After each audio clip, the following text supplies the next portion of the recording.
Кандайсыңар, кыргыз элим, сүйүнчү.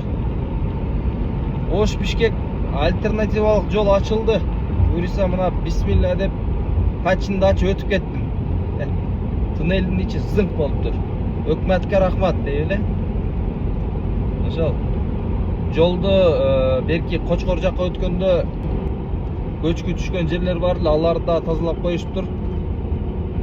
Анан 10-июнда өзүңөр билгендей эле Оштон Алтайга экспедициябыз башталат. Жиптер менен экспедиция. Каттал электер болсо катталып койгула.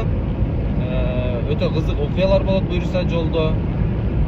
Алтайды көрсөтөбүз, Казакстандан өтөбүз, Монголияга кирип чыгабыз.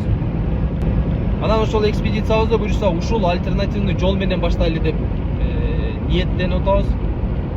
Анан айта турган нерсе, туннель эртең менен саат 6-дан кечки саат 8-ге чейин ачык болот экен. Жолуңарды ошонго жараша пландагыла. Көрүшкөнчө аман болгула.